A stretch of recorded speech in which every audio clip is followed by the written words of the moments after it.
lâcher prise, et ramener un fragment de ce moment, et s'en souvenir à jamais.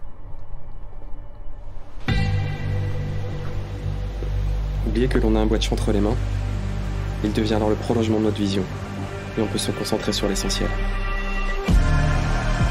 Vivre l'instant présent et oublier le reste. Peu importe le lieu, la lumière, les conditions, pouvoir créer sans limite, sans se dire « et si ?» Vous venez d'entendre un extrait de la vidéo Madeira réalisée par Jérémy Penquin et Michael Peralta à l'occasion du lancement du nouveau Sony Alpha 7 IV. Nous sommes le mardi 7 décembre 2021 et vous écoutez l'émission spéciale Sony de la 3e saison du podcast Faut pas pousser les ISO.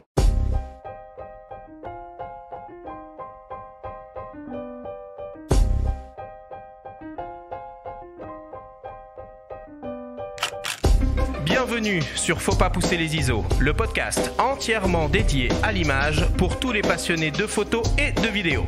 Je suis Arthur Azoulay et cette émission vous est proposée par le magazine Le Monde de la Photo.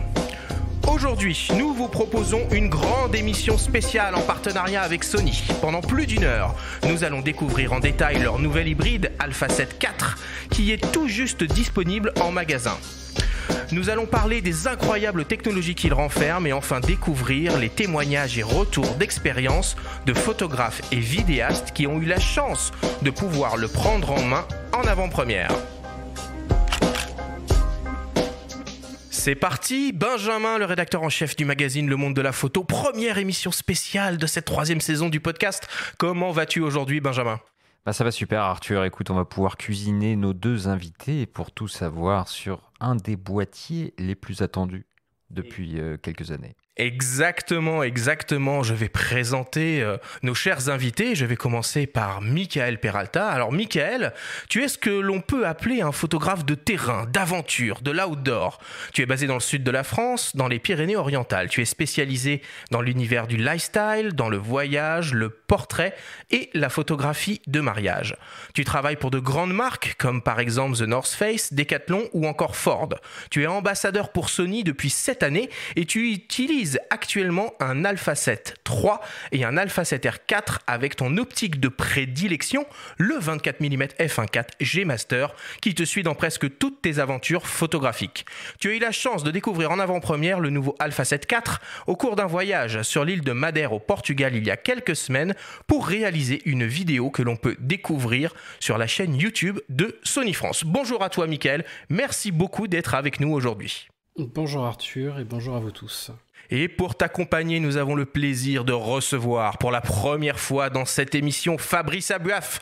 Fabrice, tu es actuellement Senior Product Manager Digital Imaging chez Sony France. Cela fait plus de 14 ans que tu travailles dans l'industrie de la photographie après une formation dans la prestigieuse École nationale supérieure Louis Lumière. Tu es la voix de Sony aujourd'hui et avec nous et tu connais bien entendu l'Alpha 7 IV sur le bout des doigts. Bonjour à toi Fabrice, merci beaucoup d'être avec nous. Bonjour à vous tous. Et enfin, un peu plus tard dans l'émission, nous retrouverons les témoignages de Jérémy Penquin, vidéaste spécialisé sur la vidéo de mariage. Il a testé le nouveau Alpha 7 IV en réalisant la vidéo Madeira avec Michael. Nous entendrons aussi le témoignage de la photographe Béatrice de Guigné, également ambassadrice Sony et spécialisée dans le portrait. Et enfin de Yann Salmon Le Gagneur, le directeur marketing produit Europe pour l'imagerie numérique, ton boss en quelque sorte. Fabrice, qui nous parlera de l'histoire des Sony Alpha et de la vision de Sony pour les années à venir. Alors c'est parti, ce Sony Alpha 7 IV. Fabrice, pour commencer, moi je me souviens d'un 16 octobre 2013. À l'époque, je travaillais pour le magazine en ligne Focus Numérique qui malheureusement nous a quittés et nous avions été conviés ou plutôt convoqués, si je puis dire, à la dernière minute dans les locaux de Sony France pour découvrir 2 nouveaux appareils photo révolutionnaires, les Sony Alpha 7 et Alpha 7R, les premiers hybrides dotés d'un capteur 24-36 mm et d'une visée 100% électronique. Aujourd'hui, nous sommes donc 8 ans après et vous venez tout juste de mettre sur le marché la 4e génération de cet appareil, l'Alpha 7 IV. Que de chemin parcouru pour Sony en moins de 10 ans. En 2013, tu ne travaillais pas encore pour Sony, mais Yann Salmon Le Gagneur, le directeur marketing produit Europe pour l'imagerie numérique, si. Il nous raconte une savoureuse anecdote sur la genèse du système Alpha. On l'écoute. En fait, ce qu'il faut savoir quand même, c'est que l'histoire, elle a peut-être pas commencé en 2013, elle a commencé un peu avant en fait. Sony a quand même été sur le marché de l'objectif interchangeable depuis 2006, mais l'histoire a vraiment commencé pour la montureuse, c'était en 2009. Et à ce moment-là, en 2009, il y a une histoire assez amusante. Il y a le directeur de la recherche Alpha, qui était un espèce de type un peu visionnaire, qui vient tout seul en Angleterre, au quartier généraux de l'Europe. C'est assez curieux parce qu'il était tout seul et les Japonais d'habitude viennent toujours en escadron avec l'organisation pyramidale. Et là, il était tout seul avec sa petite mallette et il nous convoque dans une salle de réunion à l'Europe. Et dans sa mallette, il avait ces petites pochettes que les ingénieurs japonais ont, des petites pochettes en mousse dans lesquelles ils gardent précieusement les prototypes. Il en sort une rose, ce qui est assez amusant, et il sort de cette pochette un bloc de résine avec une énorme monture d'objectifs au milieu. Il tenait dans la main. Et c'était amusant parce que le type me regarde le patron d'Alpha me regarde et il me dit Yann, ça c'est l'avenir de la photo. Et en fait, c'est comme ça que tout a commencé. Donc, on parle des full frame aujourd'hui, mais il y a tout eu un cheminement qui a été très, très laborieux, en fait, parce que cette monture qu'il y avait au milieu de ce bloc, en fait, c'est ce qui est la monture aujourd'hui. Et ce qui a créé, en fait, le concept d'Alpha, ce qu'Alpha est aujourd'hui, à savoir des appareils ultra compacts avec qualité réflexe. Et en fait, c'était ça le motto de départ, c'était arriver à la qualité réflexe avec un corps ultra compact, mais avec des challenges évidemment qui étaient immenses. Donc on avait un challenge qui était énorme, qui était corriger la vitesse dans Rafale, autofocus, la visée, il n'y avait pas de viseur pour le rendre compact, on avait enlevé le viseur. Et donc à cette époque, on n'avait pas de gamme optique et on s'en prenait plein la figure par tout le monde, par la presse, etc. Et donc il a fallu rattraper ce temps-là et donc on est rentré dans une course complètement folle en fait d'innovation où il fallait sortir produit sur produit. On était en train de parler de ce que nous on appelle le paradigm shift, qui est en fait une bascule technologique. Donc c'était complètement fou. Et donc il y avait vraiment une course au temps pour réussir à convaincre dans cette période d'innovation, de changement de l'hybride. En repensant à cette histoire, en partant de ce petit bloc en résine et tous ces challenges qu'on a surmontés, mais pour en arriver à cette 4e génération d'Alpha 7 aujourd'hui et une position mondiale de numéro 1 dans le plein format, c'est quand même un parcours extraordinaire qui a été extrêmement excitant et qui aussi, je pense, a motivé la profession, a motivé le marché, parce que sans ça, probablement, il n'y aurait pas eu autant de belles innovations par toutes les marques et on en a besoin. Donc, je pense, un beau challenge. Alors j'ai compté depuis 2013, 14 boîtiers et j'en ai probablement oublié. Fabrice, l'Alpha 7 IV, c'est l'aboutissement de 10 ans d'innovation ? Alors oui, enfin pas que, mais effectivement, 10 ans, enfin comme le disait Yann, si je peux revenir juste sur la capsule que tu viens de passer, qui est juste incroyable. Yann, c'est pas juste mon patron à l'Europe, c'est un ami. C'est quelqu'un aussi qui est complètement impliqué dans la démarche Sony. Et l'histoire qu'il raconte, elle est juste incroyable. Il faut se remettre dans le passé. On était en 2009. Enfin, il faut juste revoir là les quelques 3 dernières années. Il faut se rendre compte qu'on était en 2009. Donc vraiment, il y a un côté visionnaire des ingénieurs chez Sony, et pas que sur la photo, on le sait, tout le monde le sait, c'est une marque extrêmement large. Et c'est assez incroyable. Et comme il dit, c'est ça qui fait bouger, c'est ça qui motive l'innovation. Alors pour Sony, elle n'a pas été forcée, elle a été souhaitée. Mais derrière, ça fait bouger l'intégralité des lignes. Et effectivement, la 7.4, c'est la 4e génération, donc énormément de choses ont évolué. Voilà. Boîtier, algorithmique, processeur. Alors je vous parle que d'électronique là, mais effectivement. On va rentrer en détail dedans, tu vas nous expliquer un petit peu plus après. Mais c'est aussi, c'est au cœur, on sait que la photo aujourd'hui, elle est en partie électronique, il faut juste en profiter. Est-ce qu'il y a un des boîtiers particulièrement depuis le lancement des Alpha 7 et des Alpha 7R qui t'a hypé à mort, qui pour toi a été vraiment un game changer comme on dit maintenant? Alors tu veux dire dans l'histoire récente ou depuis 10 ans? Comme tu veux, tu peux remonter un petit peu si tu souhaites. Hein. Alors, les game changers, ils ont été des fois mal acceptés, en tout cas par globalement les utilisateurs qui étaient en réflexe Et maintenant, ils ont bien compris qu'aujourd'hui, c'est l'hybride et il n'y a pas de débat. Mais effectivement, le premier Alpha 7, c'est juste un gigantesque pavé dans la mare. Après, dans les game changers, c'est le capteur stabilisé. La 7.3 a été clairement, depuis 3 ans et demi, un peu plus, le game changer. On a l'impression que la maturité, elle est là. Elle est sur la 7.3. Je pense qu'elle est là. La 7.2 est encore un boîtier qui se vend beaucoup. Après, les prix et les positionnements prix, la stratégie de Sony là-dessus est claire. On échelonne et on garde des modèles à génération différente pour plus d'accessibilité. Mais c'est vrai que la 7.3, je pense que c'est par lui qu'est arrivé vraiment le changement. Il s'est vendu, elle est quasiment mois après mois, depuis la naissance de la 7.3, plus de la 7.3 que de n'importe quel autre boîtier hybride ou réflexe plein format. Pas tous les mois, mais quasiment tous les mois. Mais c'est pour ça qu'on attendait aussi la 7.4 au tournant. 3 ans et demi, c'est un délai raisonnable, tout à fait. Ouais.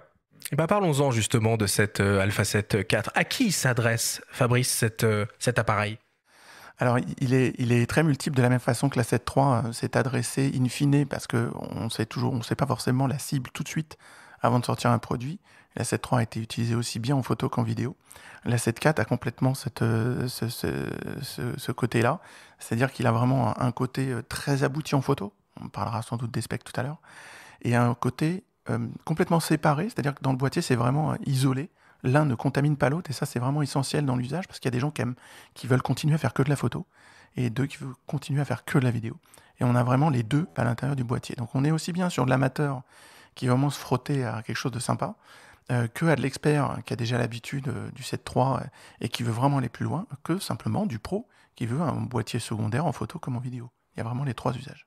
Et du coup, il se positionne comment dans la gamme ? Il est entre la 7R3, la 9.2, la 7S3. Enfin, il se positionne où ? Parce qu'elle est tellement étendue, cette gamme-là, qu'on ne sait plus trop. Hein. Ouais, puis plus qu'un successeur de la 7.3, on a presque l'impression que c'est un petit A1, un petit A7S3. Ouais, c'est ça. Alors, c'est vrai que notre gamme, elle est grande, parce qu'elle date pas d'hier. Donc, on a maintenant une vraie gamme très grande. Et effectivement, on comprend des fois un peu difficilement l'organisation et les numéros 1, les 2, les 3, les 4, etc. Alors, clairement, la 4e génération de boîtiers, physiquement, ça a été inauguré par la 7R4 et l'Alpha 9.2. Donc le recordman de définition, d'ailleurs, toujours aujourd'hui. La 7R4, 60 millions. Recordman, 60,1, tout à fait. Et donc ça a inauguré la dernière mouture physique du boîtier, plus costaud, plus robuste, meilleure prise en main. Et dans cette génération, il y a une génération supérieure, qui est toujours avec le même boîtier, mais qui inaugure notre nouveau processeur, qui est essentiel parce que de là vont découler plein de choses. Et donc, il y aura l'Alpha One, la 7S3, FX3 aussi en caméra, et la 7.4 qui vient derrière. Toujours pour couvrir les segments chez nous, c'est-à-dire rapidité, haute définition, sensibilité vidéo et polyvalence. L'Alpha One va couvrir les deux, c'est-à-dire rapidité, avec ses 30 images par seconde, son capteur empilé, et la haute définition avec les 50 millions de pixels. Donc en fait, il va couvrir d'une certaine façon le rôle de la 9.2 et de la 7R4, qui peuvent faire ils font les deux, ils regroupent les deux. Ensuite, la partie vidéo, donc c'est la 7S2 passée à la 7S3, et puis la partie polyvalence, c'est la 7.3 et la 7C, donc qui pour le coup sont couverts par la dernière génération avec la 7.4. J'ai rien compris. Je te le redirai en privé. Ok.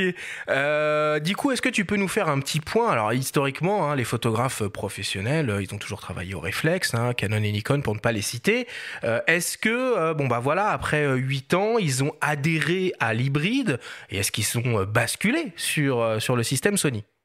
Clairement, oui. Aujourd'hui, il n'y a pas de débat. Il n'y a plus réellement de nouveautés réflexes, en tout cas qui sort. Les dernières datent un petit peu, sont récentes, mais on va dire qu'il n'y a pas de refonte de gamme réflexe, c'est clairement identifié. Ça fait, on va dire, 3 ans et demi maintenant que ce virage a commencé à être pris par nos concurrents. Pour, je pense, le bonheur d'un marché dynamique qui tremble régulièrement. Et voilà, et ça fait partie du jeu de la concurrence. Est-ce que l'Alpha One, l'Alpha 1, a été un point de bascule pour de nombreux photographes professionnels ou est-ce que la bascule a été faite avant cela ? Pour les photographes professionnels, je dirais que c'est plus compliqué de changer de marque, on le sait, parce que souvent ils ont des parcs optiques très conséquents. C'est une remise en cause de leur équilibre de photographe. Et on sait que l'équilibre de photographe, pour eux, c'est simplement de l'argent. Économiquement, c'est leur business. Donc nous, on accompagne énormément avec le SIPS, le Sony Image Pro Support, pour aider les photographes à être rassurés, on va dire, s'ils veulent. Ouais, le service pro, mais ça, c'est crucial pour aller les draguer, justement. Obligatoire. Hein. Ça fait aujourd'hui 3 ans et demi qu'on a notre service pro en France. Il est sorti en Europe encore un an et demi avant. Et c'est donc Guillaume Cuvillier, qui a déjà parlé sur votre antenne, et qui s'en occupe avec Marie-Pierre. Et voilà. Et aujourd'hui, on a un soin énorme à apporter aux photographes pro. Et c'est obligatoire, hein, et on le fait avec tellement de plaisir que je pense que ça se sent aussi. Après, comme je dis, le changer, c'est compliqué pour un photographe pro. Je pense qu'ils ont compris aujourd'hui que l'avenir, c'est l'hybride. Après, voilà, la démarche reste, pour venir chez Sony, très importante. Il faut prendre conscience de ce qu'ils ont, ce qu'ils peuvent gagner chaque jour dans leur photographie, grâce à, par exemple, un Alpha One. Même si vous êtes les seuls parmi les pros, pardon, je te coupe, à avoir pas mis de grippe dès le départ. On voit la concurrence même qui va sur l'hybride pro aujourd'hui, qui propose des boîtiers monoblocs. Ça, c'est un choix fort aussi, d'avoir gardé un boîtier finalement le plus compact possible. A priori, c'est clairement qu'un boîtier monobloc est dans l'ADN de nos concurrents, historiquement, hein, ça a toujours été le cas. Chez nous, il n'y a pas cet ADN-là. On a l'ADN de pouvoir faire le rapport poids-puissance le plus important. Donc un Alpha One, un rapport poids-puissance, c'est juste totalement imbattable. Quitte à ajouter la poignée séparément. Ouais. Exactement, quelqu'un qui a besoin d'être plus gros pour la prise en main, d'avoir plus d'autonomie, parce que quand on met 2 batteries, on explose complètement toutes les autonomies existantes aujourd'hui sur le marché, voilà. En tout cas en hybride, pas en réflexe. Mais effectivement, l'idée, c'est qui peut le plus, peut le moins, mais des fois, ça marche pas dans l'autre sens. Donc il faut pouvoir être petit, parce qu'un photographe pro, il n'est pas que avec un 600 mm, qu'au bord d'un stade où l'optique porte le boîtier. Il peut à un moment donné avoir à faire du vestiaire, il peut à un moment donné à faire sur des courses de l'applique lane, voilà, et tout directement avoir besoin d'être discret, d'être petit, déléger. Et nous, on propose en fait les mêmes performances dans un boîtier qui est redoutablement discret. Alors là, évidemment, on parle des photographes et des vidéastes un peu dans le sens conventionnel, mais la photographie s'applique aussi à de nombreux autres usages industriels dans certains cas. Là aussi, hein, vous mettez en place des choses avec une politique d'ouverture, de mise à disposition de ce qu'on appelle le SDK des boîtiers. Est-ce que tu peux déjà nous expliquer un peu ce que c'est et des exemples concrets d'utilisation de ça ? Alors le SDK, c'est un Software Development Kit. Donc, ce sont en fait des librairies informatiques qui permettent d'être inclus dans un programme développé par un prestataire distant ou simplement un client et qui, derrière, va permettre de commander l'appareil pour des fonctions très spécifiques. Donc, c'est essentiel aujourd'hui dans l'industrie d'avoir ce genre de solutions logicielles. Et on a, nous, en fait, plusieurs solutions. Soit on peut utiliser un boîtier à piloter avec les logiciels actuels, soit avec les SDK, et on fait aussi l'accompagnement complet pour la mise en place d'un setup ad hoc, que ce soit pour l'industrie ou que ce soit pour un setup commercial, parce que voilà, il n'y a pas que l'industrie, c'est aussi vendre des photos, hein, ça peut être un setup par exemple dans un parc d'attractions, le setup est commercial et pourtant il y a besoin de programmes ad hoc.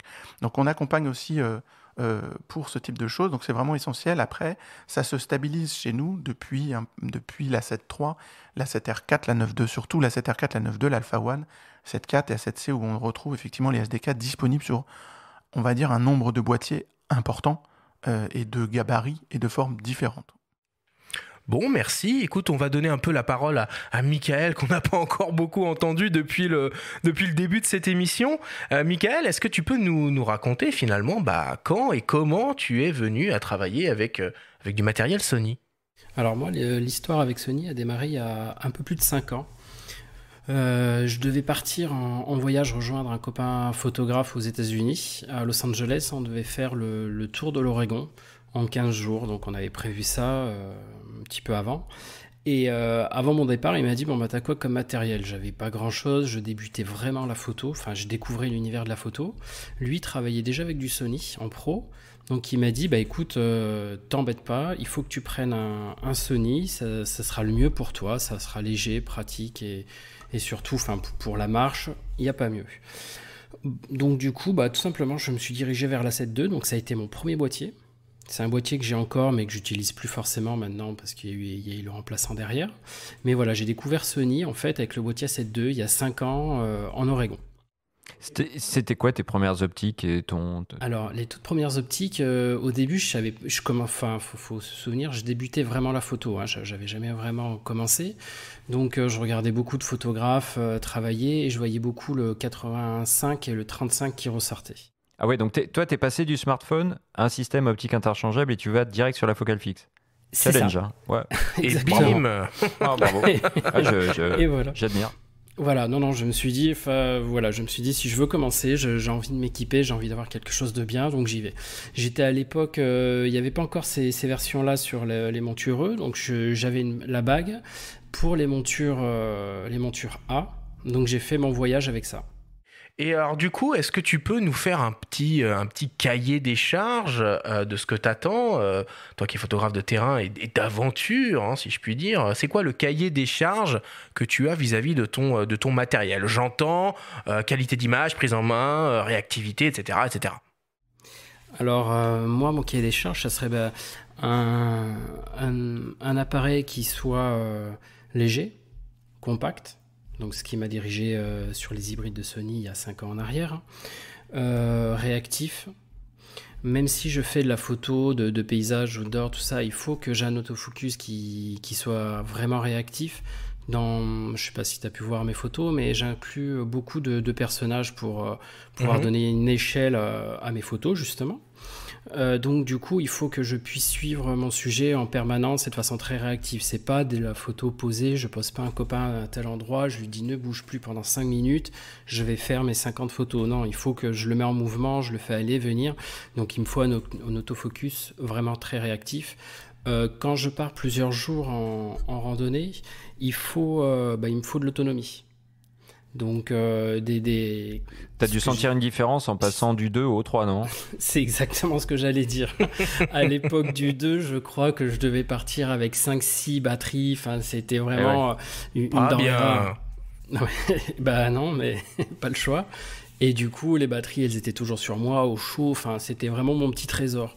Et avec la 7.3, déjà, là, ça a été la révolution. Je partais plus qu'avec deux batteries et connaissant un peu l'autonomie et mon nombre de shoots avec le temps, et des fois, je peux partir en montagne maintenant en étant tranquille avec une seule batterie si j'ai qu'une journée et demie à faire, quoi. Alors, tu as pu un peu prendre en main, en avant-première, le nouveau Alpha 7 IV au cours de ce voyage sur l'île de Madère au Portugal. Tu peux nous raconter un peu le contexte et le type d'image que tu as faite là-bas?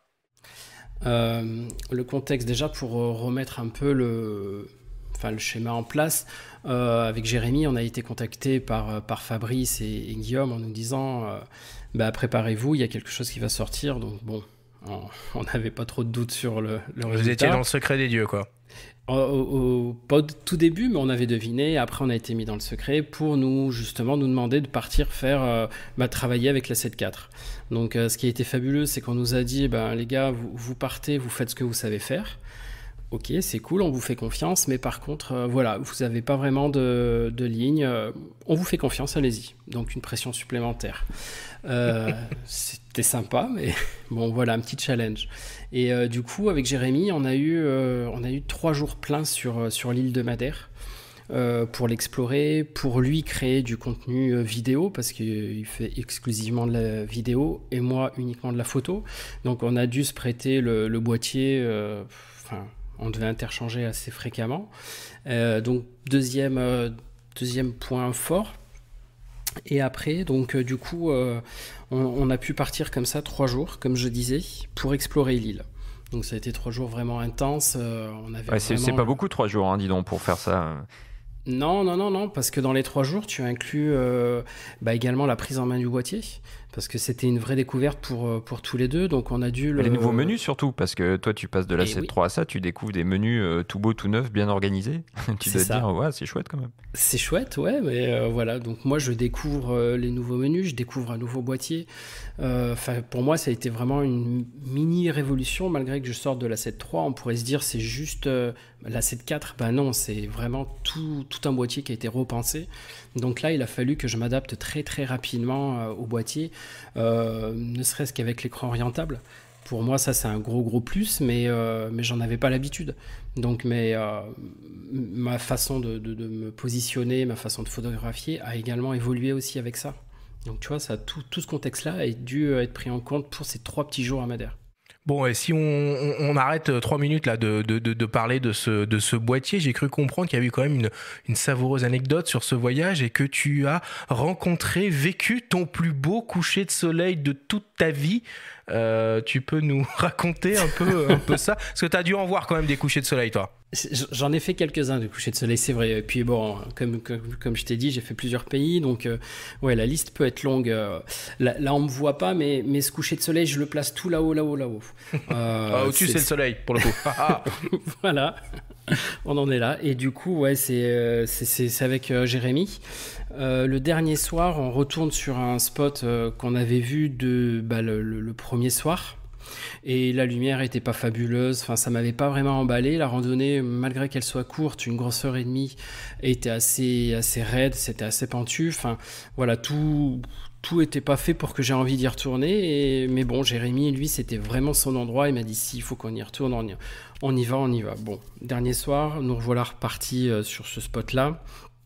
Donc ascension relativement compliquée, j'en avais vraiment franchement marre parce qu'au bout de 3 jours, on dormait 3-4 heures par nuit, c'était assez compliqué. Tout le temps de l'ascension, un temps catastrophique, un peu de vent, des nuages, on ne voyait pas à 5 mètres, enfin, je me voyais arriver là-haut, m'asseoir et râler et repartir. Ça n'a pas manqué, on est arrivé là-haut, je me suis assis, j'ai râlé, mais on n'est pas reparti. On a fait l'apéro avant. Quitte à être là-bas, autant en profiter un peu quand même pour le dernier soir. Et là, on était assis, au bout de 5-10 minutes, avec Jérémy, on sent un vent mais glacial qui commence à se lever, enfin une tempête, ça sifflait de partout. Et on se dit, tiens, il y a le coucher de soleil, on le voit un peu plus là quand même, ouais, c'est sympa, c'est cool. Et là, il y a eu une espèce de magie qui a opéré. Ce vent-là a chassé la plupart des nuages, laissant juste ceux qui recouvraient les crêtes des montagnes qu'on surplombait, nous dévoilant le coucher de soleil en fait. Et c'était vraiment un moment plus qu'extraordinaire. Et pour le moment, c'est le plus beau coucher de soleil que j'ai pu vivre en montagne. Enfin, d'ailleurs, on le voit sur les images que j'ai donné à Sony, il y en a pas mal de ce moment-là, et sur la vidéo de Jérémy d'ailleurs, il y a beaucoup d'images qui sont faites aussi à cet endroit-là, où on voit ces nuages qui défilent les crêtes et cette lumière qui était orangée comme jamais j'ai pu voir, quoi. Alors Mickaël, déjà, je voulais te remercier beaucoup, et puis remercier Jérémy, comme on entend tout à l'heure. Donc tous les deux sont ambassadeurs Sony, et c'est vrai que des fois on les sollicite de façon un peu violente, parce qu'il faut réagir vite pour ce genre de projet, être adaptable. Et on voit bien tout ce que tu racontes sur la vie du photographe. C'est aller jusqu'au bout pour aller récupérer ces images avec beaucoup d'émotion. Et tu nous as rapporté des images incroyables. Et Jérémy, en vidéo, nous a rapporté des images incroyables. Allez les voir. Et je pense qu'en fait, la moralité, et c'est aussi la bande-son que tu nous as fait écouter, Arthur, au début, c'est que c'est ça en fait, le boîtier photo ou vidéo doit fusionner complètement avec le photographe pour en gros être complètement intégré comme si c'était une main supplémentaire, un œil supplémentaire. Et voilà, peu importe ce qu'il y a dedans, peu importe la technologie, voilà, c'est ça le but. Donc chacun aura bien sûr son arme, son arme au poing. Exactement. Alors Fabrice, on va rentrer un peu dans les détails de la bête, si je puis dire. Alors vous avez développé un nouveau capteur pour cette Alpha 7 IV qui est au cœur de ce que vous appelez l'architecture système de l'appareil. 33 millions de pixels, c'est le bon compromis en termes de définition, dynamique, gestion du bruit et rapidité?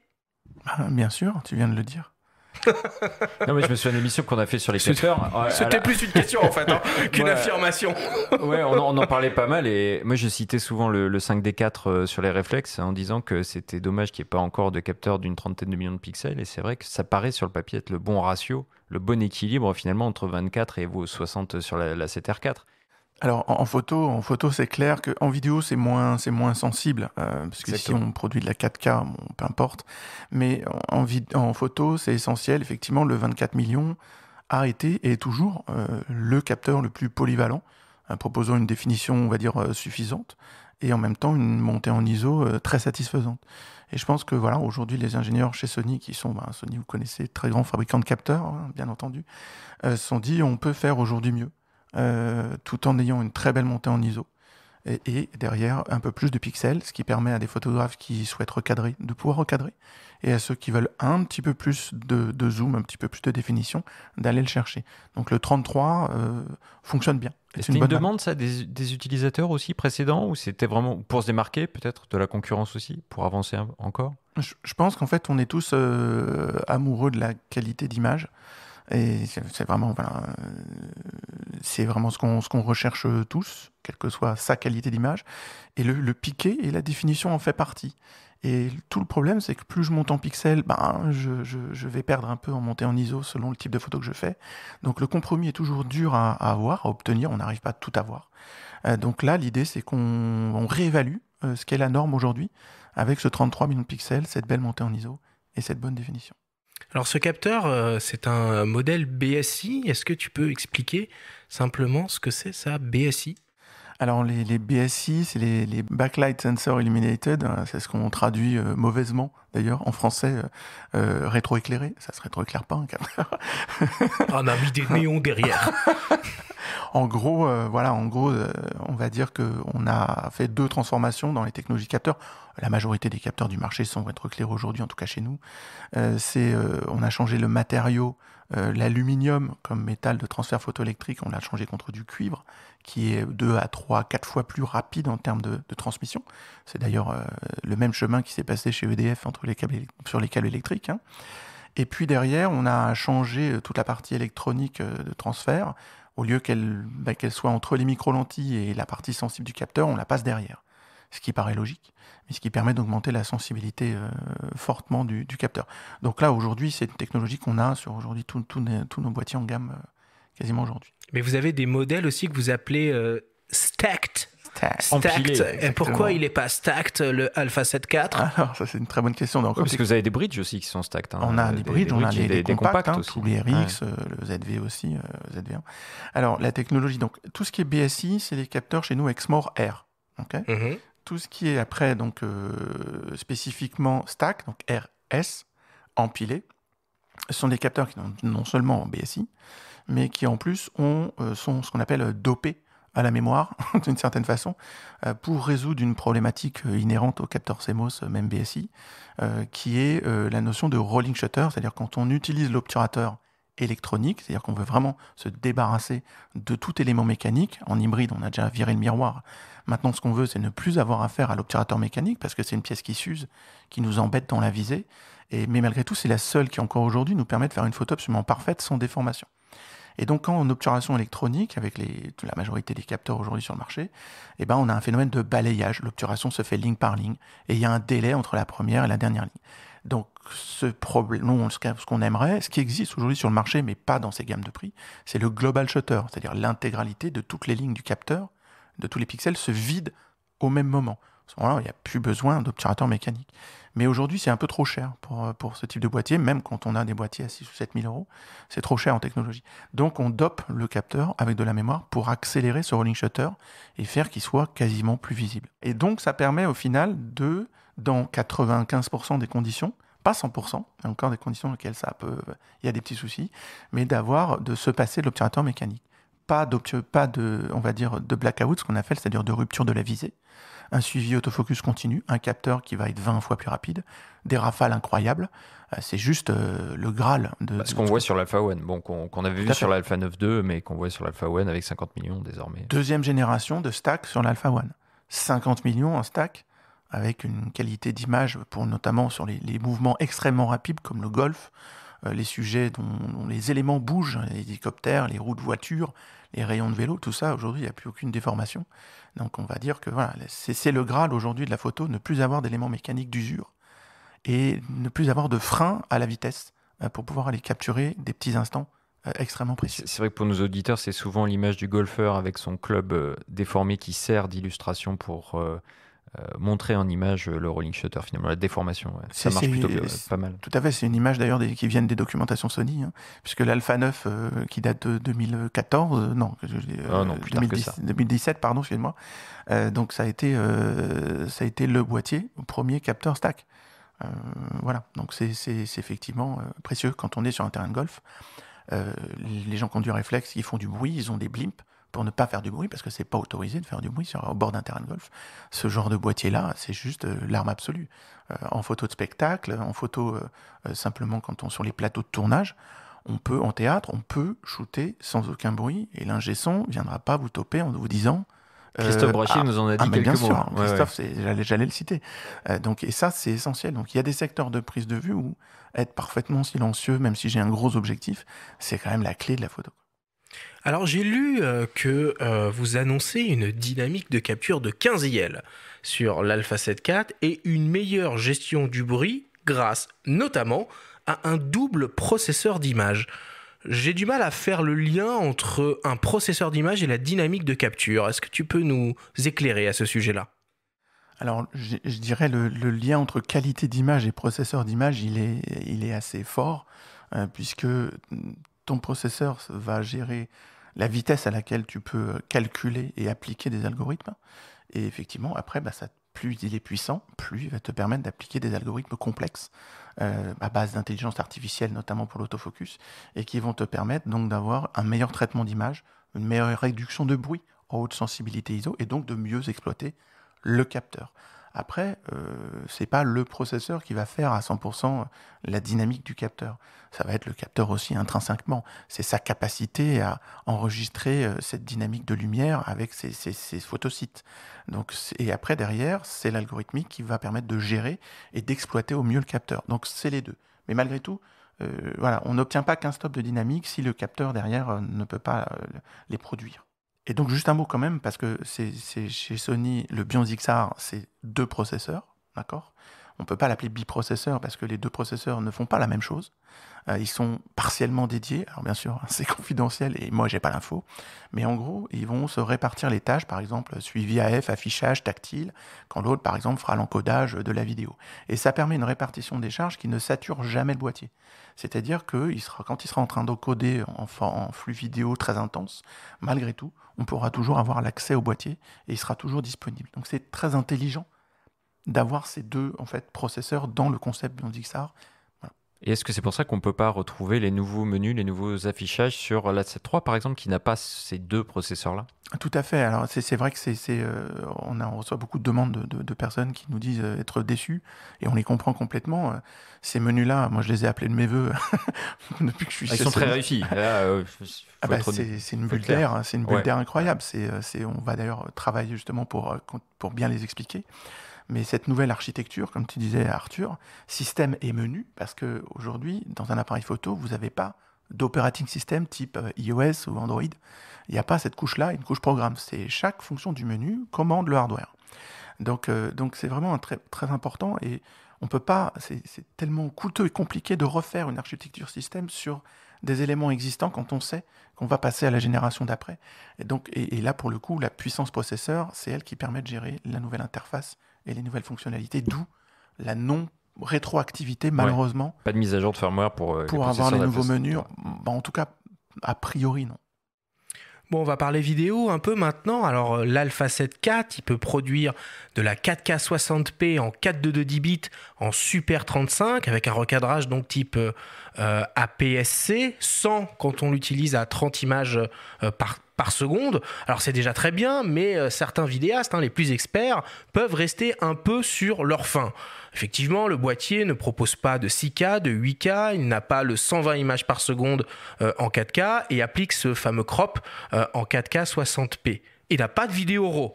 Bon, nous avons demandé à Jérémy Penquin, qui est vidéaste, qui a réalisé notamment la vidéo Madère avec Michael, de nous parler de son ressenti sur le mode vidéo proposé par l'Alpha 7 IV. On l'écoute.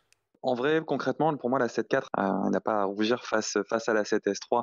En vrai, j'ai retrouvé mes habitudes, j'ai retrouvé mes menus, j'ai retrouvé mes réglages. Enfin, j'ai pu facilement intégrer justement dans le workflow la 7.4 dans cette production. Moi, aujourd'hui, dans ma façon de filmer, je vais principalement utiliser le 4K 50 images par seconde. Je fais très très peu d'extra slow motion. Donc le 100 ou le 120 images par seconde, c'est pas forcément quelque chose, moi, dont j'ai forcément besoin au quotidien. Donc c'est quelque chose qui n'est pas présent sur la 7.4, mais qui pour le coup m'a pas manqué.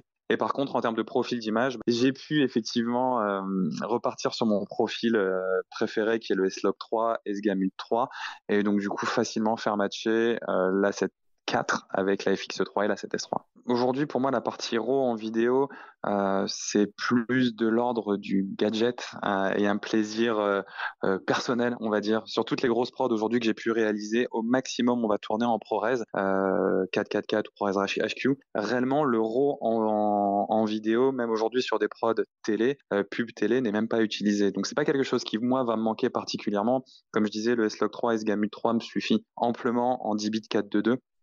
En termes d'amplitude, c'est vraiment suffisant. Les trois quarts aujourd'hui de ce que je vais produire va être diffusé sur du format web, donc sur YouTube, sur de l'Insta, du Facebook, et ainsi de suite. Donc aujourd'hui, c'est largement suffisant pour mon utilisation au quotidien.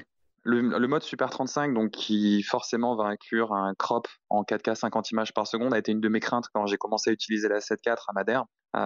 Et en fait, j'ai simplement utilisé la plupart du temps le 24-1.4 GM, qui du coup, en termes de champ de vision, pas d'angle exactement, puisque forcément on garde la distorsion du 24, mais en termes de champ de vision, on va se rapprocher du coup d'un 35-37 mm avec le crop factor. Au final, c'est pas gênant, donc du coup j'ai retrouvé exactement la même prise de vue, les mêmes angles en fin de compte qu'avec la 7S3 où je filmais avec le 35 Zeiss du coup. Donc non, plutôt facile à matcher pour moi. Si j'avais un petit souhait, une petite envie pour les prochaines implémentations, même sur la 7S3 ou la FX3 et peut-être sur la 7.4 du coup, ça serait pourquoi pas l'arrivée du ProRes en interne. Aujourd'hui, le MacBook Pro gère très très bien le H264 du boîtier en natif. Il n'y avait plus besoin, je passe même plus par des proxys. Mais cette souplesse que le ProRes en interne, c'est un codec vraiment qui est beaucoup plus souple à travailler. Donc si vraiment j'ai une fonctionnalité que j'aimerais pouvoir voir à l'avenir sur les boîtiers Sony, ça serait celle-ci. Bon Fabrice, on a quand même un peu le sentiment que l'Alpha 7 IV, il est un peu bridé volontairement côté vidéo. On a l'impression qu'il en a plus sous le capot que ce qu'il peut donner. Alors, il y a plein de choses qui ont été dites par Jérémy. Il y a aussi beaucoup de questions que se posent les utilisateurs sur la partie vidéo. Il y a des choix qui ont été faits par les ingénieurs et après, il y a aussi des limites technologiques. C'est-à-dire que ce qu'on fait avec un capteur 33 millions de pixels, certaines personnes nous ont posé la question, l'Alpha One, il a 50 millions de pixels, il peut faire la 4K 120 en plein format. Pourquoi il ne peut pas faire parce que le capteur de l'Alpha One, c'est un capteur stack. Et donc, il va être 20 fois plus rapide que le 33 millions de pixels, notamment qu'on a sur la 7.4. Après, oui, mais on peut le faire sur la 7.3. Oui, mais la 7.3 a beaucoup moins de pixels. Évacuer 12 millions de pixels. La 7S3, tu veux dire ? La 7S3, pardon. La 7S3, évacuer 12 millions de pixels, c'est-à-dire 4,2K, si on se met en 16/9. Oui, parce que lui ne recadre pas à 50 images secondes en 4K. Non. Et il a les mêmes processeurs. En fait, c'est pour ça qu'on se pose la question. Tout à fait. Légitimement. Après, c'est aussi il y a des choix. Il y a une problématique aussi de vitesse de capteur. C'est-à-dire que là, on est à plus de 7K en oversampling. Le capteur de 33 millions de pixels, si on crop en 16/9, il va rester 28, quelque chose comme ça. Et ça fait à peu près 7K, un peu plus. Et donc, on prend vraiment l'intégralité sans crop en 4K 30, enfin 24, 25, 30. Tout, et on les prend tous. On traite tout le monde. Et on ne fait qu'un downscale, comme on dit, enfin une remise à l'échelle, qu'une fois le traitement réalisé. Et on prend pas un pixel sur 2 ou 2 sur 3 pour arriver à faire du 4K. Et c'est ce qui permet d'avoir une 4K 24, 25, 30 aussi bonne sans crop en plein format. Malheureusement, à 50-60, on n'y arrive pas. Et le processeur pourrait le gérer, je pense, en tout cas, j'ai pas l'info officielle, vous imaginez bien, mais en tout cas, après, on va avoir une problématique de vitesse du capteur. Et donc, comment on va faire ça bien ? On fait du 4,6K, je crois, quand on est en APS-C, pour faire du 4K en 50-60. Donc, effectivement, voilà, le prix à payer, c'est le crop. Après, Jérémy il parlait aussi de son usage.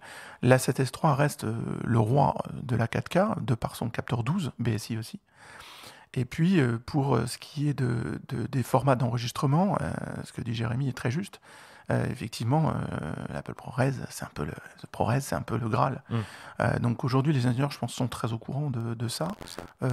Quid de leur décision d'implémentation, j'en sais rien. Mais ce qu'il faut juste voir aussi, c'est que tous nos boîtiers, notamment la 7.4, permettent d'enregistrer quand même sur des niveaux de qualité énormes en interne et sur de la SD. Même s'il y a effectivement le slot CF Express en plus, compatible.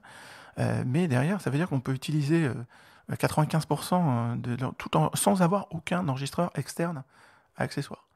Donc on entend effectivement cette demande du ProRes. Bon, aujourd'hui, elle n'est pas implémentée. Mais ça veut dire qu'on a besoin de pas grand-chose de plus en termes d'accessoirisation pour quand même arriver à un niveau de qualité vidéo très important. Et oui, peut-être que je me fais la voix de vidéastes qui utilisent des FX3 par exemple, ou de l'Alpha 7S3, et qui ont un A7 IV, qui veulent le mettre en second boîtier. Et c'est vrai que dans ce cas, quand tu veux sortir du ProRes en interne, peut-être pour matcher ce que tu vas obtenir. Mais la demande est justifiée. Hein. La demande est justifiée, c'est pas, on l'entend très régulièrement. Hein. Ouais, aujourd'hui, voilà, j'ai pas de réponse à donner là-dessus.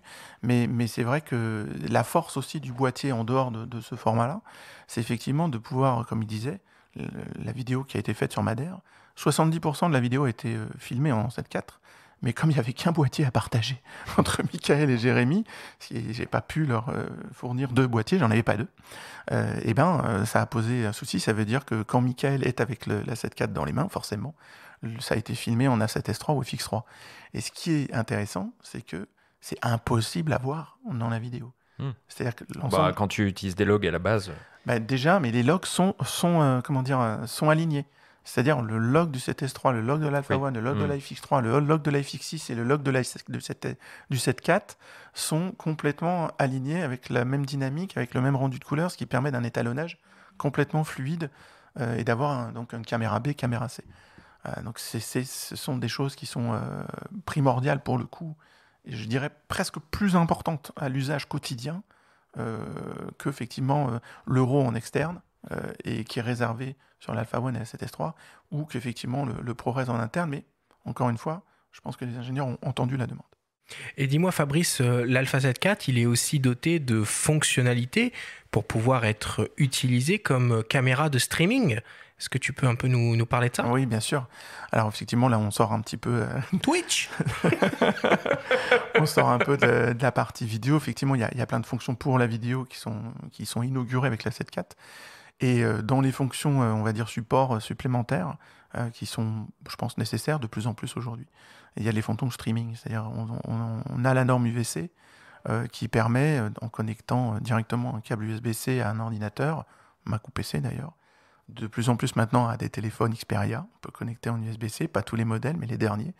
Et en fait, l'appareil passe pour une super webcam. Sans limite de temps ? Bah oui, enfin il n'y a pas de... C'est ça, hein, de toute façon, on récupère le flux, quoi. Oui, c'est ça, tu récupères le flux, et en fait, le boîtier est alimenté par l'USB, donc par l'ordi portable, donc pour le coup, là, un peu de problématique d'autonomie, même si l'autonomie est bonne. Derrière, après, on est sur la 7.4 en Full HD 60 images par seconde.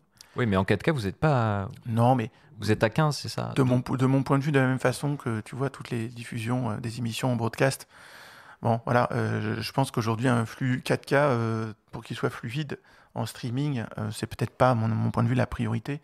Moi, la fonction que je trouve la plus sympa et la plus vraie à l'usage quotidien, c'est 60 images par seconde en Full HD. Ça, c'est intéressant. Ce qui nous a été confirmé quand on a fait une émission sur les ultra haute définition. On vous invite à la réécouter d'ailleurs. C'est exactement ce qu'ont dit tous les acteurs du monde de la vidéo. C'est bien, comme ça tu confirmes que je dis pas des Je bêtises. confirme. Je me permets de doubler tes propos. Non, mais c'est important parce que nous, c'est l'opinion qu'on a en discutant. Mais c'est important, voilà, d'avoir la bonne information. Donc ça, c'est important. Le 4K 15, effectivement, voilà, on en parle moins. Je pense que c'est un usage plus spécifique que je ne connais pas encore aujourd'hui. Mais voilà. Donc, et on récupère surtout, ce qui est sympa, on récupère le son du boîtier. Et comme on a des systèmes son audio chez Sony qui sont très sympas avec le MI-Shoe qui est au niveau de la grille flash, on met un petit ECM B1M. Désolé, c'est un... Oui, bah c'est un non Sony, quoi. Enfin, normal, quoi. Non, des accessoires, mon Dieu. Le EX372 B24 Mark II. Non, voilà, il vient d'être mis à jour. Non, voilà, l'ECM B1M, il faut vous en rappeler parce que c'est un micro digital avec 8 capsules qui est juste dingue. Qui est sorti au moment de la 7R4 et Exactement. qui peut se passer de fil. Et ça, c'est quand même Alors, il se formidable. passe de fil. Après, c'est pas une mission sur les micros, mais juste pour dire, on a une analyse digitale de l'audio. Et c'est-à-dire qu'on vient à un système de noise cancelling. C'est-à-dire que pour une Réduction du bruit. réduction du bruit environnement, pas suppression, mais réduction. Et ça permet d'avoir une super qualité audio. Et ça aussi, ça passe par la norme UVC. Ça veut dire qu'on l'a directement dans sa webcam, dans son logiciel de streaming. Plus les rendus d'image. C'est-à-dire que la qualité d'image, si on peut se mettre en noir et blanc, si on se met des effets. Donc, c'est vraiment un outil sympa. Et ça va se déployer sur d'autres. On va mettre à jour le plus de modèles que l'on peut, bien entendu. Bon, bah voilà ce qu'on peut dire à propos de ce nouveau capteur et de ses performances en photo et en vidéo. Mais l'architecture système, Fabrice, ça ne se résume pas qu'à ça. Évidemment, il faut parler de rapidité du boîtier, du confort d'utilisation, de la prise en main, évidemment, de la visée, de l'expérience de visée et aussi de la robustesse et des performances autofocus de l'appareil. Tout un programme. Michael, est-ce que tu peux nous parler un peu de ton ressenti sur la prise en main du boîtier quand tu as pu le tester? Moi, la prise en main a été très très très simple, malgré que j'ai dû découvrir, comme on le disait tout à l'heure, le menu, les fonctionnalités de ce nouveau menu. J'ai dû tout reprendre en main. Ça s'est fait de façon très naturelle, très très simple. J'ai pas eu de moment où j'ai cherché vraiment mes marques avec ce boîtier-là. Ça a été très très fluide. Parle-nous un peu de la visée. Hein. Il y a un viseur OLED, 3,68 millions de pixels avec une cadence de rafraîchissement à 120 Hz. Ça donne quoi du coup? Bah là, en sortant, on va parler de la 7.3 parce que c'est l'évolution, la 7.4 forcément. Là, oui, là on peut vraiment clairement dire qu'il y a eu une grosse évolution, limite une révolution pour moi en termes de visée. La 7.3, je l'utilisais encore pas mal pour tout ce qui est reportage. Plus dans l'univers outdoor, hein, mais dans tout mon autre travail, que ça peut être du portrait ou du reportage. Et du coup, l'évolution de la visée a été vraiment flagrante. J'ai vraiment pu le comparer avec le boîtier, parce que je suis parti à Madère avec la 7.3 justement. Donc j'ai pu avoir les deux en même temps et doubler mes shoots justement. Donc faire poser Jérémy, le reprendre en visée plusieurs fois avec la 7.4 et ouais, on voit l'évolution. Et on l'a mentionné tout à l'heure, il y a aussi l'écran orientable dans toutes les directions désormais. Ça aussi, c'était attendu, on l'a vu sur la 7C, sur la 7S3. Qu'est-ce que tu en as pensé, toi, sur le terrain ? Sur le terrain, pour moi, ça a été encore une fois un gros plus. Dans l'univers outdoor, donc tous mes collègues photographes qui sont sur Sony, c'était vraiment plus qu'une attente, quoi. Je pense que s'il n'avait pas été sur la 7.4, beaucoup auraient pu switcher et aller voir ailleurs ce qui s'y passe. Ah, carrément. Ouais, non, vraiment, c'était l'écran orientable, ça a vraiment été une grosse révolution. C'est vrai que quand tu marches, tu le retournes, tu protèges l'écran, c'est tout bête. Ah, mais puis tu peux faire des selfies maintenant aussi, c'est bien. Non, arrête Arthur, non. Sans parler des selfies, quand tu es en situation et que tu dois te mettre dans des positions un peu bizarres, ou à ras du sol ou quoi, et que t'es la tête dans les buissons pour viser, c'est franchement pas agréable du tout, faut le reconnaître. Là, avec la 7.4, du coup, ça a été bien plus confortable. Bon, Michael, entre nous, ces nouveaux menus, c'est vraiment mieux ou on peut encore faire mieux ? Alors, dis-toi que je viens de la 7.3 et du R4, donc ces nouveaux menus, pour moi, c'est vraiment mieux. Faudrait que je puisse le tester à nouveau, la 7.4, hein, Fabrice? Je t'en ai mis un côté. C'est gentil. Ils viennent d'arriver, je t'en ai mis un côté. On va travailler ça avec Guillaume, t'inquiète pas. Cool. Et là, du coup, on pourra refaire une émission où je t'en dirai un peu plus. Mais non, les nouveaux menus, ouais, je pense que ça, c'est vraiment super, quoi. Ça marche, mais écoute, tu seras le bienvenu pour nous faire un petit débrief justement sur cette nouvelle interface utilisateur. Fabrice, l'Alpha 7 IV, donc c'est un boîtier qui est très rapide. En rafale déjà, il propose une cadence à 10 images par seconde avec suivi, autofocus, exposition, mais aussi au niveau de son buffer. On peut faire 828 images consécutives en RAW plus JPEG. J'ai calculé, c'est 1 minute 30. Ouais, enfin, à condition d'utiliser une CF Express type A, hein. Non? Oui, c'est à condition. Alors, c'est pareil, j'ai pas d'exemple d'usage, hein, à part une crampe de l'index, de faire 800 photos d'affilée, pour être très honnête. Mais on peut le faire. Non, mais voilà, après, c'est juste pour montrer, voilà, pour un usage très, très intensif, avec des gros fichiers, pour pas être embêté, d'avoir un slot biformat qui permet d'accueillir SD ou CF Express, c'est très commode. Et c'est pour aller chercher les quelques derniers pourcents d'utilisation du boîtier en photo. En vidéo, par contre, l'usage sera un petit peu plus important, puisque quand on veut faire donc du 60 images par seconde en 4K en all intra, c'est-à-dire avec toutes les images Image pleines, par image. Ouais. voilà, vraiment des images pas en long gob, quoi. Et en 4.2.2 en 10 bits, là pour le coup, la CF Express est bienvenue pour pas risquer de rupture de flux, etc. Donc c'est dans ces deux cas, c'est là qu'on peut pousser en fait l'usage vraiment plus expert et pro. Mais pour revenir à la photo, est-ce que tu disais Arthur, aujourd'hui, voilà, la prestation de 10 images par seconde, c'est une bonne prestation. C'est pas une prestation exceptionnelle. Je n'ai pas dit le contraire, Fabrice. Non, mais c'est-à-dire qu'aujourd'hui, on a des boîtiers qui font 30 images par seconde, 20 images par seconde. Sur le segment de marché d'utilisation de ce type de boîtier, le 10 images par seconde colle bien. Et c'est pour ça que les ingénieurs n'ont pas voulu forcément challenger plus haut que ça, cette partie-là. Et ils ont mis le paquet sur des choses qui sont très, très, très importantes, qui sont la qualité d'image. Et ce nouveau capteur est vraiment... voilà, même le JPEG, en fait... bon, je reviens sur le travail de Michael, mais Michael, il me disait que même la dynamique, même si on n'a pas 15 stops en JPEG, on est d'accord, mais même la sensation mais il y a de le dynamique... AIF, par contre. Il y a le format AIF aussi en complément. On va en parler, JPEG. ouais, juste après. Mais Michael me disait que, parce qu'il n'a pas pu traiter les RAW, il a pu montrer des images qu'en JPEG, parce que pour l'instant, le logiciel qu'il utilise n'a pas encore mis à jour compatibilité avec la 7.4, mais même dans le JPEG, il trouvait effectivement par rapport au 7.3 que le modelé était dingue et qu'on récupérait plus de dynamique. C'est ça la clé, hein. On a 2 steps de qualité d'image dans ce boîtier-là. Il y a eu un step 7.3, 7R4. On a amélioré les carnations, les tons chers, beaucoup de travail sur la partie portrait. Et du 7.4 à l'Alpha One et 7S3, il y a eu encore une amélioration des couleurs. Ce qu'on appelle les apparences créatives sur la partie menu. Et ça, effectivement, ça se ressent dès le JPEG. Alors vous imaginez, quand on va pouvoir vraiment exploiter les RAW avec tous les logiciels du marché, ça va être très très intéressant. Bon, et pour terminer sur cette histoire d'architecture système, il faut évidemment parler un peu d'autofocus. Alors l'Alpha 7 IV, il intègre un autofocus hybride avec un système à détection de phase et de contraste, avec 759 points collimateurs qui couvrent 94% de la surface du capteur. Pour le faire fonctionner, ce nouveau boîtier hérite des algorithmes de détection, de reconnaissance et de suivi du sujet de l'Alpha One, le boîtier professionnel de Sony. Nous avons rencontré la photographe Béatrice de Guigné, portraitiste, qui utilise systématiquement la fameuse fonction de détection de l'œil, le Real-Time IAF, proposé par Sony. On l'écoute. Alors du coup, c'est une fonction que moi j'utilise sur tous mes boîtiers, qui est activée sur tous mes boîtiers et que j'utilise énormément en mariage et en portrait parce que y a certaines situations où tu as besoin d'être assez réactif.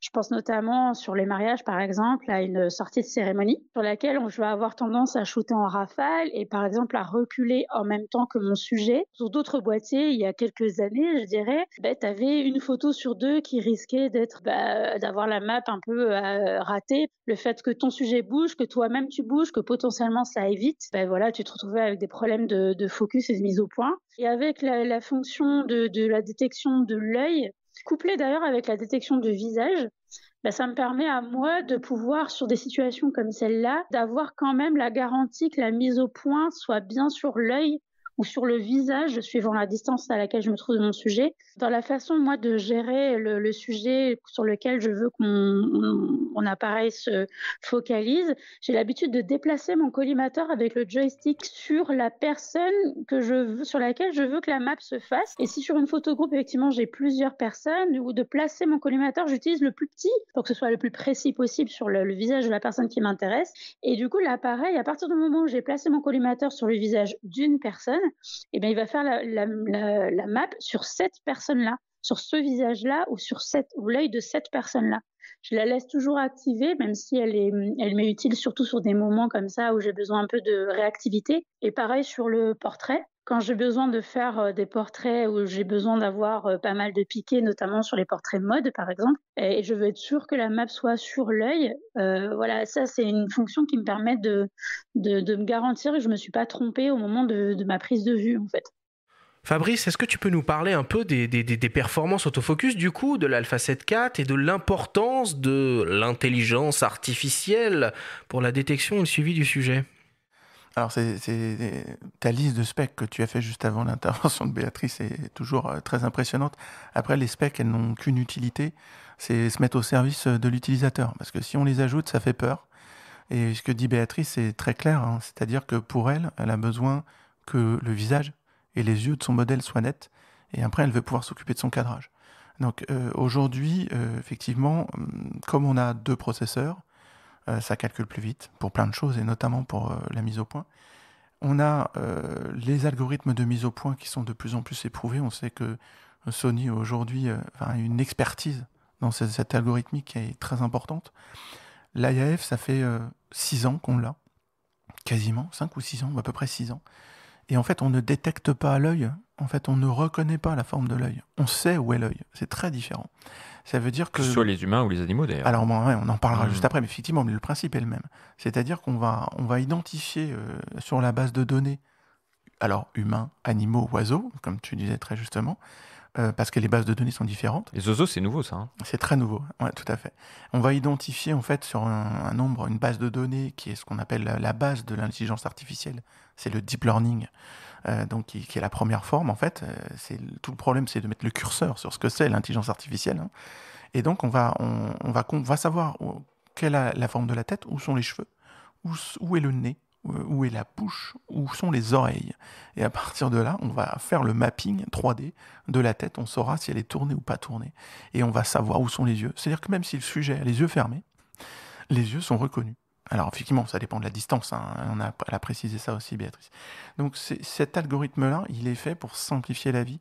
Si on veut le désactiver, on le désactive. Et quelle que soit l'optique, ça va fonctionner aussi bien. Oui, quelle que soit l'optique. Alors après, selon effectivement les optiques, dans toute notre gamme optique, on a des moteurs autofocus qui sont très, très véloces. Surtout les dernières. Donc là, pour le coup... 70-200 version 2, par exemple, il y a 4 systèmes de motorisation. Ouais, en fait, c'est 2 groupes de lentilles. Chacun va avoir 2 moteurs. En fait, tu as deux groupes de lentilles autofocus qui vont se déplacer de façon complémentaire. Mais donc, si ça va vite, si c'est silencieux, ça ne fait pas vibrer, ça ne fait pas de bruit, et ça suit l'œil en fonction du déplacement du sujet. Donc, c'est ça la clé, en fait.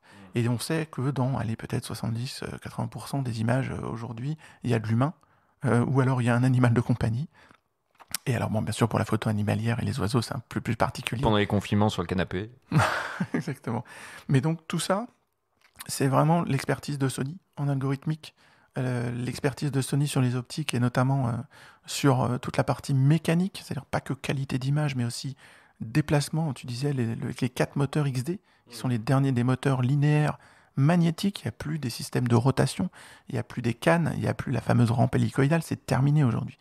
Et comme on a une gamme très récente d'optiques, toutes nos optiques aujourd'hui sont extrêmement rapides, quasiment toutes. Donc ça participe en fait à avoir un suivi de la mise au point extrêmement véloce qu'on peut changer en tactile très facilement ou via un joypad. Et donc voilà, et donner la priorité. C'est le photographe qui tient le contrôle, les algorithmes et les systèmes de mise au point sur quasiment la totalité de la surface du capteur, parce que c'est ça qui change par rapport à un réflexe. C'est vraiment aujourd'hui la clé de pouvoir faire des photos nettes au bon endroit et d'avoir un taux d'image réussi le plus élevé possible. Alors quand je vous parle de ça, c'est vraiment, je vous parle d'un langage professionnel. Taux d'image réussi, ça fait tilt dans l'esprit d'un pro, parce que c'est ce qui vend. Après, pour un amateur, bon, on se dit c'est peut-être secondaire. Mais c'est intéressant quand même malgré tout de se dire que quand je veux une image, je sais que je vais pouvoir la voir simplement, facilement et m'occuper d'autre chose, du cadrage, etc. Et puis ça mériterait qu'on y consacre une émission entière en fait, parce qu'il y a beaucoup à dire là-dessus. Il y a beaucoup de choses à dire, mais voilà, mais les algorithmes et les nouveaux processeurs permettent justement d'être temps réel, comme on dit, et d'être tellement rapide. C'est le real time AF. Ouais. Et d'être tellement rapide que ça devient limite un peu, ça devient transparent, c'est-à-dire qu'on n'a pas à souffrir d'une mauvaise mise au point. Et alors, je fais juste un dernier mot en vidéo. C'est là où c'est le plus remarquable. Les vidéastes le savent, c'est-à-dire qu'on peut très bien faire un tracking de mise au point du sujet, limite avec le téléphone connecté au boîtier. Et on fait l'AF directement, on pointe les endroits, on peut gérer les vitesses de transition, la vitesse de suivi. Et en fait, on a l'impression c'est bien mieux que quelqu'un qui ferait la mise au point au pied levé en fonction du déplacement du sujet. On peut faire un travelling, on peut rentrer dans un appartement, suivre quelqu'un de dos, il se met de face, ça va choper les yeux, le visage, il s'assoit, on peut le déplacer sur une plante au premier plan, et tout ça va être d'une grande fluidité. Donc ça participe tout ça en fait notamment pour la vidéo, à augmenter la qualité de l'image produite dans un setup très léger, limite à un seul opérateur. Je parle de la stabilisation d'image, je parle de l'autofocus, je parle de la souplesse et de l'enregistrement en interne, par exemple. Bon bah voilà hein, pour ce premier tour d'horizon de l'Alpha 7 IV, malheureusement pas exhaustif, hein, mais on peut pas tout dire. Ce boîtier et les technologies Sony embarquées à l'intérieur, hein, qui sont vraiment au service de la création d'images. Fabrice, j'ai l'impression que ce qui importe pour Sony, c'est bien ça, c'est de concevoir des technologies au service de la création, quelque chose qui finalement va se faire oublier par le photographe et le vidéaste. Est-ce que j'ai bien compris ? Alors oublier, pas complètement, hein, c'est quand même un outil.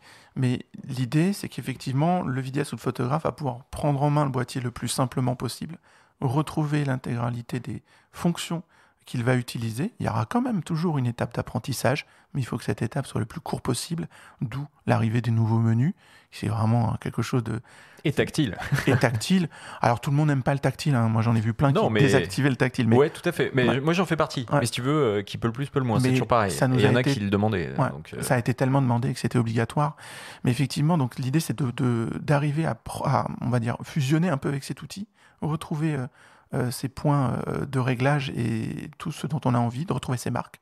Et après, effectivement, c'est à partir de ce moment-là que ça devient un peu le prolongement de la pensée, le prolongement de l'œil. Et voilà, et ce qu'il faut, c'est que ça soit sans faille, parce qu'il n'y a rien de pire qu'avoir un boîtier qui, une fois qu'on l'a paramétré, ne suit pas ce qu'on lui demande de faire. Et c'est là qu'intervient la puissance processeur, les algorithmes, et voilà, et l'ergonomie du boîtier. Et c'est tout ce que les ingénieurs ont voulu mettre dans dans tous les boîtiers. Mais je crois qu'avec la dernière génération Alpha One, 7S3, FX3 et A7 IV, voilà, je pense qu'il y a un bon chemin parcouru et le résultat est vraiment impressionnant. En tout cas, voilà. Merci Fabrice. Alors en 2023, Sony fêtera les 10 ans de son système hybride Alpha 24-36 mm. Vous nous avez habitués au cours de ces 8 dernières années à toujours innover et à nous proposer toujours plus de nouveaux produits, que ce soit des boîtiers ou des optiques. Aujourd'hui, vous avez la gamme la plus complète du marché et le plus important catalogue d'optiques natives et j'ai même envie de dire compatibles. On ne peut donc que trépigner d'impatience de savoir ce qui va se passer demain, l'année prochaine pour commencer, ou plus globalement dans le futur pour Sony. Nous avons donc cuisiné Yann Salmon Le Gagneur, le directeur marketing produit Europe pour l'imagerie numérique, afin d'essayer d'obtenir quelques indices. On l'écoute.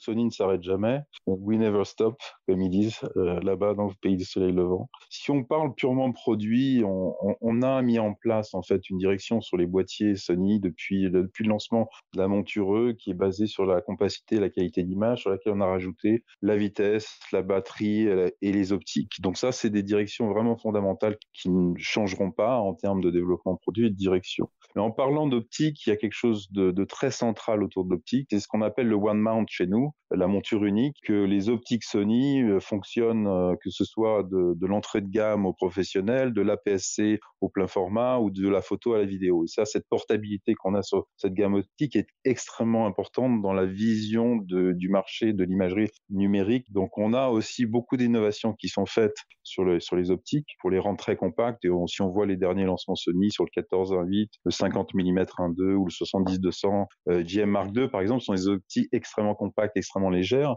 qui vont très bien aller avec les boîtiers. Et en fait, cet environnement-là, d'avoir des caméras qui fonctionnent entre elles sur une monture unique, mais aussi sur une colorimétrie unique, est extrêmement importante parce que les vidéastes vont pouvoir utiliser des caméras B, des caméras C, comme on l'appelle, avec des colorimétries identiques. On a parlé à un moment donné beaucoup du S-Cinétone. Le quatrième aspect, qui est peut-être un peu plus prédictif, on va dire un peu plus visionnaire, et c'est un grand domaine de recherche pour nous, qu'on appelle la technologie du cloud, qui est liée à l'intelligence artificielle. Mais ce qui est intéressant, en fait, c'est l'association de l'imagerie numérique, qu'elle soit vidéo ou photo, mais essentiellement vidéo, et de son traitement avec de l'intelligence artificielle derrière. Ça veut dire qu'on est en train de travailler pour une simplification et des raccourcissements des temps de post-production. Donc après, il y a évidemment plein d'autres... On peut laisser divaguer son imagination sur la connectivité des appareils, le cloud, et à moyen ou long terme, on peut tout à fait imaginer des choses complètement incroyables qui vont se passer entre le boîtier et des systèmes un peu déportés. Et aussi après, le cinquième pilier ou la cinquième grande direction qu'on a, c'est que Sony a un objectif qu'on appelle l'empreinte carbone zéro d'ici 2050, qui est un bel objectif en fait. Si on parle tout simplement de l'emballage, par exemple, aujourd'hui tous les emballages des derniers produits en imagerie numérique, tout au moins, sont tous refaits de produits complètement recyclables, donc il n'y a plus de plastique.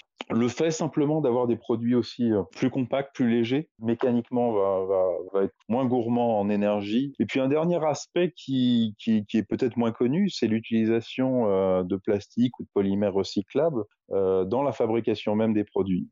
Et ça, c'est une très très grosse nouveauté en fait qu'on a commencé à faire avec nos dernières sorties de produits aujourd'hui. Le motto de Sony, c'est l'innovation, et on n'arrête pas d'innover. Et je crois que j'ai mentionné la phrase au début, mais au Japon ils disent "Engineer never stop", qui veut dire en français les ingénieurs ne s'arrêtent jamais.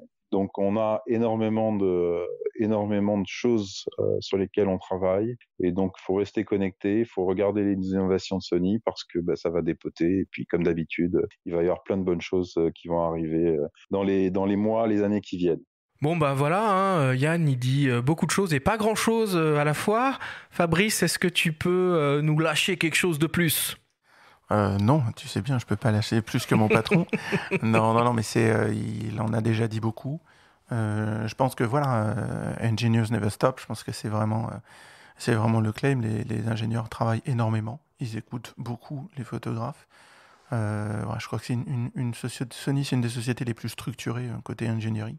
C'est très très impressionnant de discuter avec eux, de voir comment ils travaillent, même si même de l'Europe on voit pas grand chose. Après, donc voilà, il a expliqué beaucoup de points. Je pense qu'il y a le côté écologique. On sait très bien que produire des produits avec des processeurs et tout ça, c'est très compliqué. Et voilà, et on sait l'empreinte que ça peut avoir sur notre monde. Et que déjà, voilà, essayer d'utiliser les matières recyclées, c'est intéressant, même si ça fait pas avancer la qualité d'image, mais c'est intéressant côté vertueux. Et puis l'indice de réparabilité va arriver oui, sur les appareils photo. Tout à fait. Là-dessus, on est prêt. Ouais. On est avec un Alpha 7 Mark II qui est encore vendu aujourd'hui. Voilà, on a une disponibilité, une réparabilité qui est forte, on sait faire. Après, effectivement, il y a toutes les technologies de cloud. Le cloud, on connaît, on sait ce que c'est. Et effectivement, voilà, on a des offres de cloud, notamment chez nos divisions professionnelles sur les caméras, pour pouvoir gérer les flux vidéo, et notamment avec la 5G. Et c'est des choses qui vont petit à petit se décliner sur nos boîtiers. On a déjà toutes des fonctions de transfert photo FTP qui s'ouvrent à la vidéo. Donc on est vraiment à la jonction de tout ça. D'ailleurs, même sur la 7.4, ça c'est un point important pour les photographes d'agence qui nous écoutent. C'est que vous pouvez très bien connecter un petit adaptateur USB-C RJ45 et vous connecter en FTP pour transférer vos images. Ça va être extrêmement simple à mettre en place.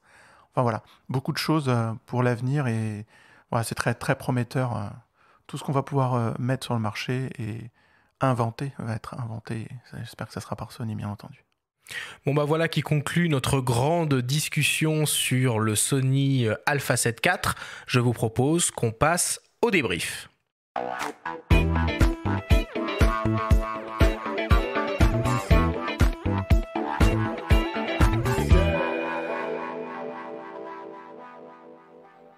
Nous sommes toujours dans Faut pas pousser les ISO sur l'émission spéciale Sony autour de l'Alpha 7 IV. C'est le moment du débrief.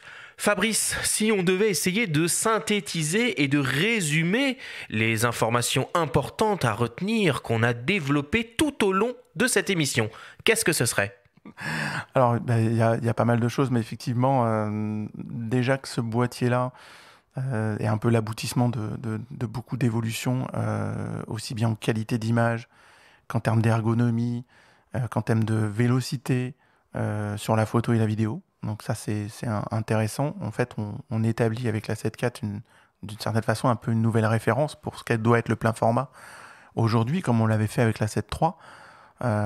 Donc ça, c'est une chose que c'est vraiment un boîtier multi-cible, comme on dit, multi-usage, qu'on soit débutant et qu'on veuille vraiment se faire plaisir en photo comme en vidéo, ou qu'on soit expert, ou qu'on soit même quasiment complètement professionnel en second boîtier, ou même en boîtier premier, aussi bien en photo qu'en vidéo. Donc ça, c'est vraiment un boîtier d'une énorme souplesse, d'une énorme polyvalence, que l'univers photo n'est pas mangé par l'univers vidéo et inversement, que c'est vraiment deux univers qui ont été complètement développés dans le boîtier et qui sont extrêmement bien cloisonnés pour ne pas se contaminer et pouvoir être utilisés à plein, chacun dans son secteur en fait. Ce qu'on voit bien dans la nouvelle interface de menu du coup. Exactement. L'architecture qui a été entièrement redessinée fait la part belle et fait la distinction entre les deux univers finalement. Ouais, alors le menu photo est plus complet parce qu'il y a toujours le bouton vidéo qu'on peut actionner quand on est en photo.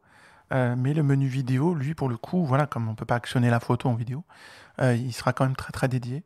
Et puis surtout, il y a un petit bouton qui permet de switcher de l'un à l'autre et donc d'avoir toute la configuration des boutons dessus. Donc ça, c'est cette polyvalence, ce cloisonnement, le fait que on peut l'utiliser que en photo et que la photo n'a pas été brimée parce qu'on a développé la fonction vidéo et inversement. Donc ça, c'est un peu la nouvelle référence de ce que doit être un boîtier plein format aujourd'hui. Je pense que la 7 IV va proposer ça. Oui, puis l'écran orientable dans toutes les directions. Longtemps, on entendait chez vous, chez d'autres constructeurs, c'est trop fragile sur les boîtiers pro, on peut pas faire. On préfère mettre des écrans alors longtemps fixes ou alors inclinables d'une certaine manière. Là, on voit avec la 7C, la 7S3 et désormais la 7 IV que vous y allez. Ouais, donc ça, c'est 10.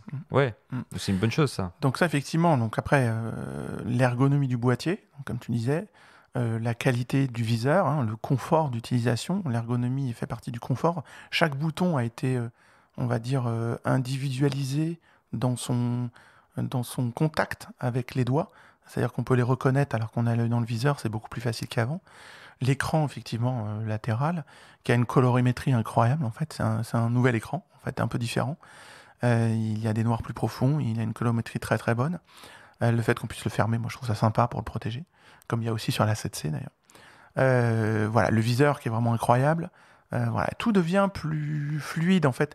En fait, on est arrivé à un tel niveau de technologie dedans, d'algorithme, de fluidité, qu'en fait l'appareil est là pour se faire oublier et on peut toujours reprendre le contrôle dessus. Donc ça, je pense, voilà, on est arrivé à un point très avancé de technologie au service des créateurs d'images, photos et vidéos. Est-ce que tu peux nous donner les caractéristiques principales de ce boîtier en photo ? Alors en photo, si on veut résumer, effectivement, donc c'est le capteur, 33 millions de pixels, d'accord, jusqu'à plus de 200 000 ISO, ça c'est pour des usages bien spécifiques, une rafale à 10 images par seconde, fichier RAW, on n'a pas parlé de fichier HEIF, mais effectivement, peut-être pour une autre émission. Exact. Oh, ça mérite, oui, tous les types de fichiers d'ailleurs. Le HEIF est très, très intéressant. On est au début de la vie du HEIF. C'est une sorte de super JPEG si on devait le présenter, enfin moins compressé que le JPEG. Effectivement, l'origine du format nécessite aussi des coûts d'accessibilité, ce qui fait qu'aujourd'hui, le workflow HEIF n'est pas vraiment établi, même si aujourd'hui c'est un encodage vidéo en 4:2, en 10 bits. Donc c'est une sorte de super JPEG, mais encodage vidéo. Donc c'est intéressant. Parce qu'il est mieux compressé, meilleure qualité d'image, plus petit, et on a une sorte de mini-RAW. Mais aujourd'hui, les logiciels ne l'ouvrent pas comme ça d'un claquement de doigts. C'est pas encore opérationnel. Bon, c'était la parenthèse. Ouais, il fait partie de Tout la à fait, panoplie. aussi de l'Alpha One, de la 7S3, etc. Donc effectivement, c'est le capteur de 33 millions de pixels, c'est cette montée en ISO, cette qualité d'image avec toute la partie des rendus couleurs qui a été beaucoup améliorée et optimisée, ce piqué, cette rafale à 10 images par seconde, l'ergonomie du boîtier, la possibilité de sauvegarder ces images sur 2 supports SD ou CF Express aussi. On parle presque plus de la stabilisation alors que c'était une des innovations majeures. C'est vrai, on de n'en la a pas 7.3. parlé dans l'émission. J'allais en parler. On parlait de maturité de la 7.3 quand même dans Ouais. votre gamme depuis presque bientôt 10 ans. Bien sûr. La stabilisation, ça a été aussi un tournant sur la série 2 des Alpha 7. Et depuis, bon, elle est là, on n'en parle plus, mais heureusement qu'elle est là quand même. En fait, c'est presque une évidence aujourd'hui. Un boîtier hybride plein format doit être stabilisé. Donc c'est vrai que nous, on a une stabilisation, c'est l'Alpha 7 II. Donc ça date aussi un peu. On a été les pionniers de la stabilisation des capteurs sur les hybrides. Donc on a un système qui est très éprouvé, sur lequel on a une fiabilité énorme. Mais ça veut dire qu'on stabilise n'importe quel objectif, qu'il soit stabilisé ou non. Donc ça, c'est intéressant. On est jusqu'à 5,5 stop. Donc ça, c'est intéressant. Qu'est-ce qu'on a d'autre comme spec photo très sympa? Autofocus rafale? Alors voilà, on y va. Le rafale, je viens de le dire. J'avais dit 10 images. L'autofocus, donc ça, avec le suivi des yeux. En temps réel. Ça, c'est juste incroyable. Quand on sait qu'aujourd'hui, on photographie majoritairement de l'humain ou des animaux, mais des personnages, et ce qu'on veut, c'est l'expression du regard. Donc ça, c'est d'une fluidité incroyable à l'usage. Donc effectivement, les algorithmes IAS qui permettent de suivre les yeux du sujet, c'est vraiment essentiel aujourd'hui. Et c'est surtout d'une fluidité incroyable parce que c'est 80% de nos images, que ce soit humains ou animaux. Et alors, un exemple assez incroyable du fonctionnement de ces systèmes, c'est quand on est par exemple en mariage, le photographe de mariage peut très bien enregistrer le visage des mariés, d'accord? Et comme ça, il y aura une priorité visage dans les différentes photos de groupe qui vont être faites au visage des mariés ou de la mariée, et systématiquement, ça prendra les yeux, quelle que soit, d'une certaine façon, la position du sujet. Donc tous ces algorithmes-là sont tellement aboutis aujourd'hui que ça devient incroyablement facile de l'utiliser. Ça marchera en vidéo, ça, pour un mariage, par exemple? Bien sûr, ça marche déjà en vidéo. Et ce qui est inauguré par la facette 4, par exemple, c'est que ça marche aussi bien en photo, en vidéo, aussi bien pour les humains que les animaux, que les oiseaux. Et ce sont des bases de données différentes, il faut juste le sélectionner. Donc ça, c'est très intéressant comme système de mise au point au quotidien. Et est-ce que du coup, tu peux nous donner les principales caractéristiques de l'appareil en vidéo, pour terminer? Alors en vidéo, tout ce que je viens de dire sur l'autofocus, c'est en vidéo. En vidéo, les caractéristiques, c'est effectivement qu'on est en 4K jusqu'en 60 images par seconde, qu'on encode avec aujourd'hui les codecs les plus courants et les meilleurs qui sont H264, H265, que tout est fait en interne et extrêmement facilement utilisable. Et que notamment la stabilisation de l'image se dote d'une stabilisation supplémentaire active, qui est donc une stabilisation digitale en plus de la stabilisation mécanique, et qui va permettre donc de faire des vidéos, des séquences vidéo, comme si on avait un Steadicam d'une certaine façon, alors qu'on est juste à main levée. Donc tout est fait pour l'autofocus, la gestion des transitions de points, la stabilisation de l'image, l'enregistrement en très haute qualité jusqu'en 4.2.2, 10 bits, all intra, 60p en interne. Tout est fait pour produire un flux professionnel alors qu'on est dans un setup ultra léger. Alors ça, c'est vraiment la clé. Et c'est ce que j'ai dit exactement sur la 7S3. C'est pareil sur l'Alpha One. C'est vraiment quelque chose de commun en termes de volonté, simplifier et pouvoir produire mieux pour mieux profiter de la qualité d'image. Merci beaucoup Fabrice pour toutes ces explications.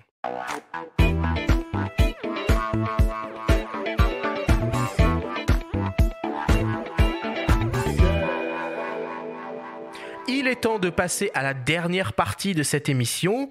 On attaque le traditionnel, le grand quiz Sony Alpha 7 IV.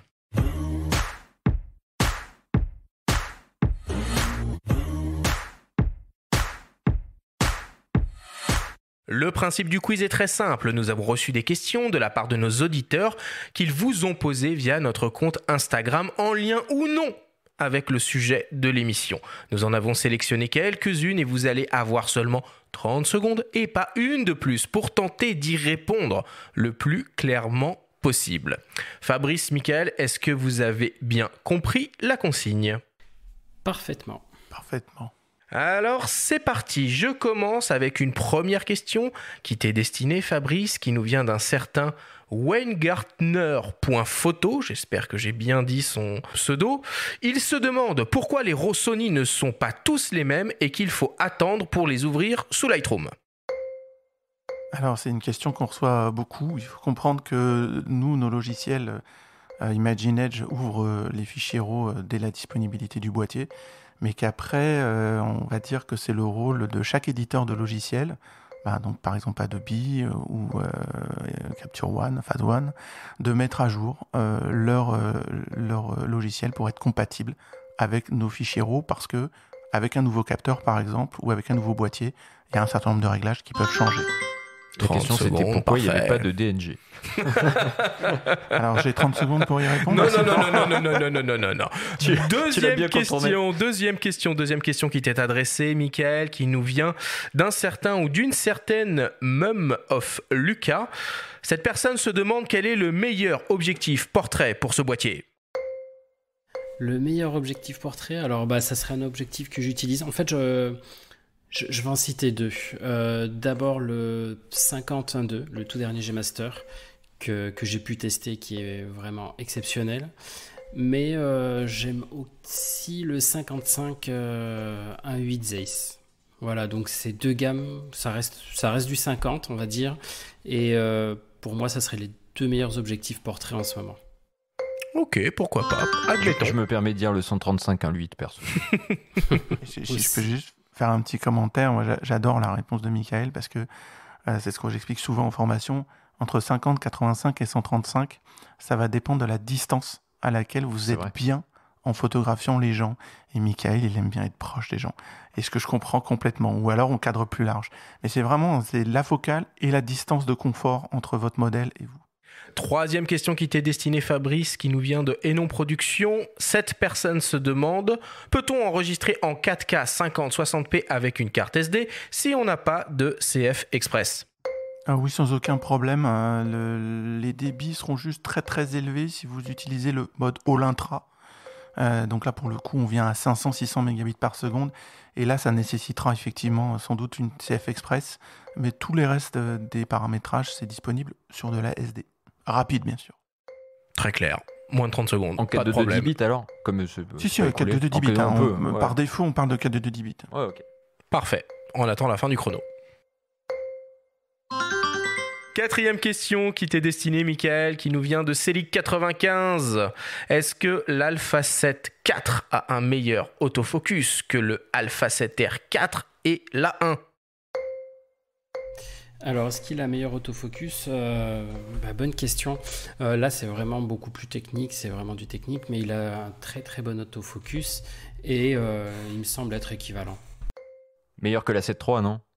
Voilà, si on part sur la 7.3, là oui, il n'y a plus de comparaison possible. Il est nettement meilleur, oui. Compléter ou pas ? Allez, vas-y, il reste quelques secondes, profites-en. Vas-y. Alors effectivement, par rapport à la 7.3, c'est sans commune mesure. Par rapport à la 7R4, on sera quand même un bon chouille plus rapide. Le capteur est plus rapide et les processeurs sont plus rapides. En fait, on est quasiment aussi rapide que l'Alpha One, à ceci près qu'en rafale, on n'a pas un capteur stack. Donc voilà, on aura cette limite-là. Mais on est sur les bas de l'Alpha One. Cinquième question qui t'est destinée, Fabrice, qui nous vient d'un dénommé Marius. Pour la vidéo, l'Alpha 7 IV est-il comparable à une FX3 ou un Alpha 7S3 ? Qu'apporte-t-il de plus ? Alors, 7S3 et FX3 en qualité d'image 4K, c'est similaire. Après, c'est plus sur le concept boîtier lui-même. Le 7.4 va proposer du Super 35 en 4K, ce que n'a pas la 7S3 et la FX3 parce qu'ils sont qu'en 12 millions de pixels. Donc ce qui va apporter en plus en 4K 60p. Après, il n'aura pas le 4K 120 en plein format comme a le 7S3 et la FX3. C'est très clair. On peut pas faire plus clair que ça. Sixième question, toujours pour toi, Fabrice. Alors celle-là, elle est importante parce qu'elle vient de mon papa à moi, qui est un photographe utilisateur de Alpha 7 II pour le coup. Fiazou se demande pourquoi Sony ne nous livre pas un beau boîtier exclusivement adapté à la photo sans vidéo. À Minolta, quoi. J'ai déjà eu cette question aussi plusieurs fois. Parce qu'aujourd'hui, la photo et la vidéo sont de plus en plus quasiment indissociables. Mais ce qu'on a fait pour ton papa, Arthur, et je te le dis, et pour tous ceux qui veulent faire que de la photo, c'est que dans l'A7 IV, en fait, l'univers photo et l'univers vidéo sont complètement séparés. Quelqu'un qui veut ne penser qu'à la photo, il n'y a pas de problème, il ne se fera pas polluer par des fonctions ou des réglages vidéo qui seront mis sur ses boutons préférés. Donc, bienvenue à la photo uniquement sur l'A7 IV ou à la vidéo uniquement. Voilà. Tu t'en es bien sorti. Tu diras bonjour à ton papa. Et enfin, dernière question, une question de mes soins, une question qui tue. Fabrice, Michael, si vous deviez choisir un seul et unique boîtier Sony 24-36 mm, lequel vous garderiez jusqu'à la fin de votre vie? Michael, c'est toi qui commences. Alors pour moi, il faudrait déjà que je demande à Fabrice de pouvoir tester tous les boîtiers de la gamme pour être sûr de mon choix. Mais si je devais le donner là maintenant tout de suite, je garderais l'A7R4 déjà pour sa haute résolution. En fait, c'est dans mon univers, dans l'univers du paysage, du voyage, c'est ce dont j'ai besoin. Donc du coup, je me tournerai là-dessus très très facilement. Voilà. Fabrice ? Alors pour ma part, moi je suis plus dans la polyvalence, donc alors moi mon chouchou quand même là sur le papier c'est plus la 7 IV clairement, mais mon petit bébé que j'ai tout le temps avec moi dans mon sac. Un RX1. Non, c'est la. Un RX1R. Non, c'est la. RX1 Mark II. Non mais arrêtez, j'ai pas encore. Non, c'est l'Alpha. Le prototype du RX2. Non, mais ça je t'en parlerai plus tard de celui-là. Non, le petit bébé que j'ai tout le temps avec moi, tout le temps dans mon sac, tout le temps en vacances, c'est l'Alpha 7C.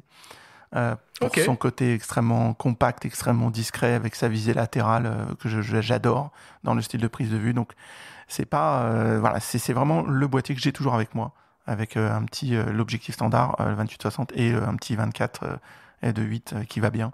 Voilà, ça c'est mon boîtier chouchou. Merci Fabrice, merci Michael. Merci beaucoup.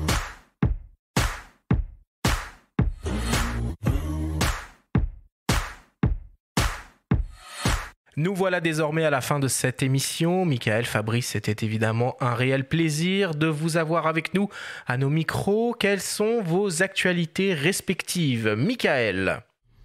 Alors pour moi, le prochain projet à moyen terme, c'est première semaine de février, je m'envole pour une semaine aux îles Féroé pour tourner une formation en ligne en fait. Je vais être sur un support pour apprendre la photo, ma photo de paysage et de voyage.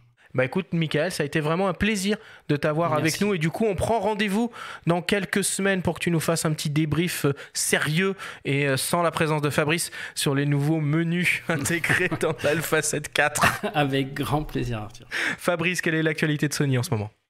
Ça ne s'arrête jamais, tu sais, l'actualité de Sony.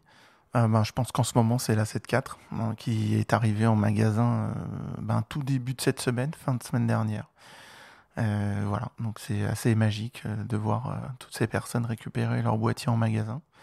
Donc ça, c'est notre actualité. Et après, dans les actualités, elles sont permanentes toutes les semaines, tous les mois. Parle-nous un peu des SWPA. Alors oui, alors ça, c'est effectivement c'est une actualité roulante d'une certaine façon, les Sony World Photography Awards. Et ce concours-là, en fait, est vraiment un concours mondial, un des plus gros aujourd'hui existants pour promouvoir la photo. Il est complètement sponsorisé par Sony. Il est ouvert bien sûr à tout le monde, photographes professionnels et photographes non professionnels, sur, on va dire, les 4 compétitions principales. Une compétition professionnelle, entre guillemets, même si vous n'êtes pas pro, vous pouvez participer, mais vous participez avec une série d'images sur les thèmes de l'année. Une compétition open où vous participez avec une image individuelle. Une compétition youth pour tout ce qui est photo de jeunes. Et une compétition étudiante qui est, on va dire, par étape, et plus complexe, effectivement, mais qui est très, très intéressante, avec un accompagnement de Sony, et des prix, bien sûr, à gagner, soit pour les écoles, soit pour les photographes, en matériel, et puis simplement en argent directement. Bon, bah écoute, merci beaucoup Fabrice d'avoir été avec nous. Tu as répondu à l'intégralité de nos questions. Tu es totalement incollable sur l'Alpha 7 IV. Merci beaucoup, c'était un plaisir de t'avoir ici. Merci à vous. Voilà pour cette émission spéciale Sony autour du nouvel hybride Alpha 7 IV. On vous donne rendez-vous dès jeudi prochain pour une grande masterclass sur la photographie animalière avec le photographe Laurent Baheux. Merci à tous de nous avoir écoutés. Prenez soin de vous et à jeudi.